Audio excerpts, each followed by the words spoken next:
સ્થાનિક સ્વરાજની ચૂંટણી પહેલા ભરૂચ જિલ્લામાં રાજકીય હલચલ તેજ બની રહી છે। જંબુસરના પૂર્વ ધારાસભ્ય કિરણ મકવાણા તેમજ 36 વર્ષથી અનુસૂચિત જાતિ મોરચામાં સક્રિય રહી ચૂકેલા ભરૂચ જિલ્લા ઉપપ્રમુખ કનુભાઈ ઈશ્વરભાઈ પરમારને ભાજપ દ્વારા કહાનવાડ જિલ્લા પંચાયતની બેઠક પર ટિકિટ ન મળતા તેઓ કોંગ્રેસમાં જોડાયા। સાથે જ વંદનાબેન પટેલે પણ આજે વિધિવત રીતે કોંગ્રેસમાં પ્રવેશ કર્યો હતો અને આ પ્રસંગે 30 થી 40 કાર્યકર્તાઓએ પણ ભાજપ છોડીને કોંગ્રેસનો હાથ પકડ્યો હતો। પરંતુ કોંગ્રેસની સભામાં ખાસ કરીને ઉલ્લેખનીય બાબત એ છે કે જંબુસર નગરમાં કોંગ્રેસની પ્રથમ સભા હોય ખાસ કોઈ કાર્યકરો જોવા મળ્યા ન હતા અને સભાના પાછળના ભાગે ખુરશીઓ ખાલી હોય। ઉપસ્થિત કાર્યકરોમાં એક પ્રકારની નિરસતા જોવા મળી હતી અને જંબુસરના સિટી ગ્રાન્ડ ખાતે આયોજિત કાર્યક્રમમાં એઆઈસીસી સેક્રેટરી અને દક્ષિણ ઝોન પ્રભારી શ્રીનિવાસના હસ્તે કોંગ્રેસનો ખેસ ધારણ કરવામાં આવ્યો હતો। ઉલ્લેખનીય છે કે કિરણ મકવાણા 2017માં કોંગ્રેસ છોડીને ભાજપમાં જોડાયા, પરંતુ ત્યારબાદ તેમને પાર્ટીમાં ઉપેક્ષા થતી હોવાને કારણે હવે ફરી કોંગ્રેસમાં વાપસી કરી છે। કિરણ મકવાણાની કોંગ્રેસમાં વાપસીથી પાર્ટીના કાર્યકર્તાઓમાં ખુશીની લાગણી જોવા મળી રહી છે। હવે મોટો પ્રશ્ન એ છે કે શું કિરણ મકવાણાના આ નિર્ણયથી જંબુસર અને ભરૂચ જિલ્લાના રાજકીય સમીકરણોમાં ફેરફાર આવશે? બીજી બાજુ આ કાર્યક્રમમાં લોકો દ્વારા રસ ન દાખવતા હોય તેમ સભામાં લાવેલ ખુરશીઓ ખાલી જોવા મળી હતી। આવનારી ચૂંટણીમાં આ બદલાવ કેટલો અસરકારક સાબિત થાય છે તે જોવાનું રહેશે।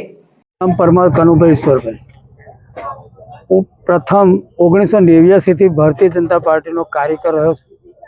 ગુજરાતની ધરતીમાં પ્રથમ દલિત તરીકે જ્યારે આ દેશમાં કોંગ્રેસનું શાસન હતું સમગ્ર જગ્યાએ, ત્યારે પ્રથમવાર કોઈ દલિત સામેલ થયો હોય એવો હું પોતે કનુભાઈ ઈશ્વરભાઈ પરમાર 1989માં કારેલીમાં જે તોફાન થયું અને પટેલો ઉપર કોંગ્રેસના લોકોએ કેસ કર્યા અને એ પટેલોના પક્ષે હું સામેલ થયેલો અને તે દિવસથી આજ દિન સુધી છેલ્લા 36 વર્ષ સુધી હું ભારતીય જનતા પાર્ટીમાં જિલ્લાનો મોરચાનો મહામંત્રી, જિલ્લાના મોરચાનો ઉપપ્રમુખ, તાલુકાનો મંત્રી, તાલુકાનો પ્રમુખ, હું 4 ટર્મ રહી ચૂકેલો છું।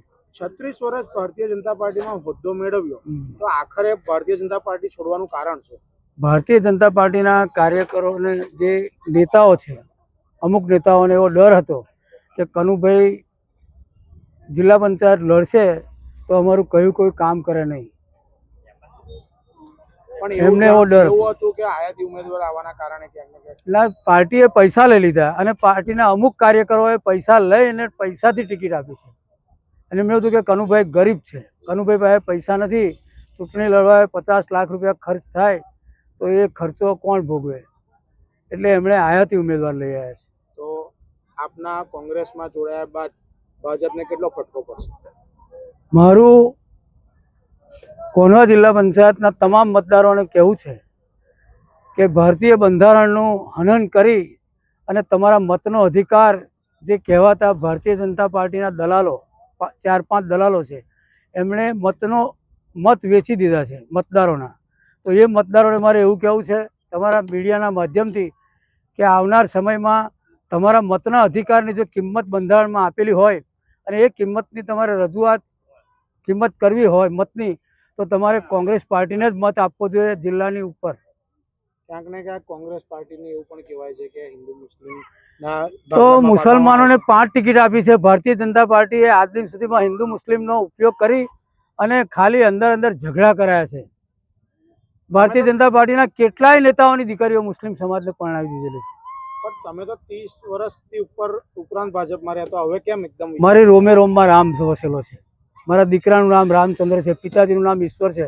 મને કંઈક લોકો પાર્ટીની અંદર નહીં પણ મારા રિલેટિવ બધા કનૈયાલાલ કહે છે, પણ મારે આ ભારતીય જનતા પાર્ટીની જો હુકમી સરમુખત્યારશાહી અને જંબુસર તાલુકામાં કેટલાય ભારતીય જનતા પક્ષના નવા નેતાઓ એવું સમજી બેઠા કે ભાજપ અમારું છે, ભાજપને મતદારોને કહીએ એટલે અમે કહીએ એટલે મત આપી દે છે એમ।